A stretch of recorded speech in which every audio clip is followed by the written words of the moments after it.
তামাৰহাটৰ বাঘডক্ৰাচৰত মৰ্মান্তিক ঘটনা পানীত পৰি সলিল সমাধি ঘটিল 2 স্কুলীয়া ছাত্ৰীৰ।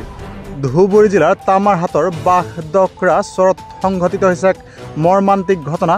মাহচিনা খাতুন আৰু আফচানা খাতুন নামৰ দুগৰাকী ছাত্ৰীৰ পানীত পৰি হৈছে সলিল সমাধি।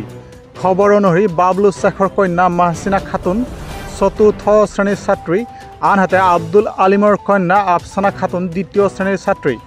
দুয়োজনীয়ে বাঘডক্ৰাচৰ LP স্কুলত অধ্যয়নৰত অৱস্থাত আছিলে আৰু কালি গংগাধৰ নৈৰ সুঁতিত গা ধুবলৈ গৈ পানীত পৰি সলিল সমাধি ঘটে দুয়োগৰাকী ছাত্ৰীৰ।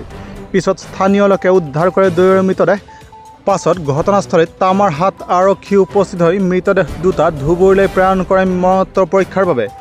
উক্ত ঘটনাক কেন্দ্ৰ কৰি সমগ্ৰ পাগলাহাট অঞ্চলতে শোকৰ ছাঁ পৰা পৰিলক্ষিত হৈছে। পাগলাহাটৰ পৰা আমিনুৰ ইছলামৰ ৰিপৰ্ট, নিউজ টাইম 3। আজি আমি প্লেটফৰ্ম বাগডক্ৰাচৰ প্লেটফৰ্মত আমি বহি আছোঁ।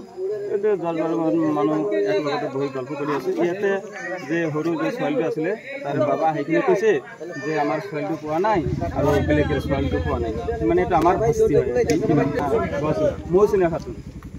তেতিয়াতে আমি শুনিকিনি আমি আমাৰ ছোৱালীটো কেনেকৈ হৈ গ'ল, তেতিয়া জেগাতে ফোন কৰি আছোঁ, নাই নাই নাই নাই খুজি আছোঁ, 1 ঘণ্টামান খুজি আছোঁ।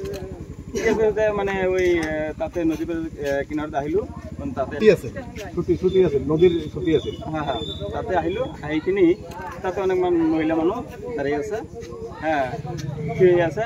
তাতে আহিকিনি তাহাঁতে জিজ্ঞেস কৰিলোঁ যে বাচ্চাবিলাক ক'ত গ'ল। কয় ইয়াতে গাঁও ধুইছিলোঁ, ধুইখিনি উঠি গ'ল আৰু ক'ত গ'ল। এনেকৈ আপোনালোকে অনেক মানুহে মানে খুজি আছোঁ। এতিয়া 10-12জন ল'ৰা ইয়াতে পানীত নামি গ'ল। আমিও টাইমত খাৰি আছোঁ। খাই কিনে আমি কাপোৰটো গোটাই ল'লোঁ, গোটাই লৈ কিনিয়ে আকৌ আমি নামিলোঁ। নামাৰ পিছতে এটা সৰু বাচ্চা সেই তাত যাই কিনে তাত বাচ্চাটোৰ ঠেঙত বাজি গ'ল।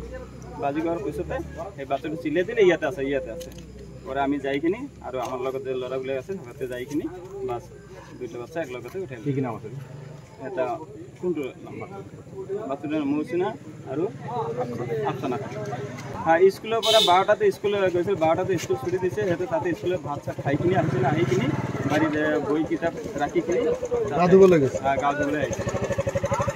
ঠাইখনৰ নামটো, গাঁওখনৰ নামটো এইটো বাগডক্ৰাচৰ বুলি কয়।